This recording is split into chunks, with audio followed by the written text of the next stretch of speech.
Another one of those companies that can be seen as a proxy for the Southeast Asian recovery is, Grab really operated across many of the major economies in Southeast Asia. And as more countries across Southeast Asia continue to recover from the COVID-19 pandemic and come out of that darkness, it seems that there is some light also in terms of their first quarter earnings. Take a look at revenue at the moment for Grab in the first 3 months of the year, actually improving by about 6% to $228 million US dollars. The net loss, though, and yes, another net loss for Grab. This company has been struggling in the red also for the better part of the last few years. Net losses, though, really improving as well. A $435 million net loss. That's narrower than the net loss that they saw in the first quarter of 2021, $652 million US dollars in the red. But I do want to also track two other things here. Gross merchandise value, which is the number of transactions that are conducted on Grab, actually improving and continues to improving even more significantly, up to 4.8 billion US dollars during that time,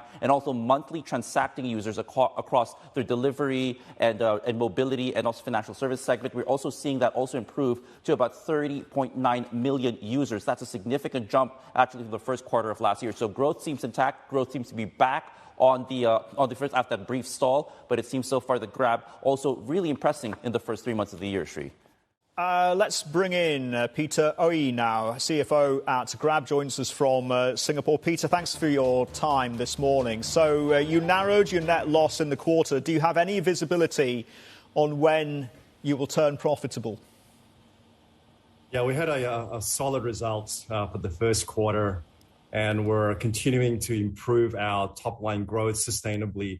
But at the same time, also, we're continuing to focus out on our bottom line of our business.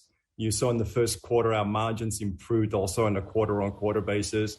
And we've got watching very closely in terms of how we can continue to make improvements in terms of our unit economics of our business, whether it's in the fixed cost side or the variable side. And you saw also our incentive spend coming down also on a quarter-on-quarter basis. So we're very diligent in making sure that we're continuing to make improvements, especially around our bottom line. Yeah, talking about variable costs, Peter, you mentioned incentives for drivers coming down. That sounds good, at least for your cost base. Is that a trend in the second half of this year? Are you intending or planning to lower the incentives even further? Yeah, in the first quarter, we saw that we made improvements in terms of lowering our incentives, both especially on the consumer side of the house there. And that's been a key focus for us in making sure that comes down on a quarter-on-quarter basis. And when we do deploy capital, especially around incentives, we're very targeted. It's really not specifically to stimulate organic growth, but really targeted in terms of making the demand and the supply equilibrium really work nicely. And what we've seen is, as the economies are reopening in Southeast Asia, as the driver supply also is coming back online, we're seeing some good momentum on that front. So we'll see incentives coming down, and we should be seeing, especially around the driver supply also in the second half, as things more stabilized there between demand and supply. But overall, as a trend, we would see our tapering down of our incentives.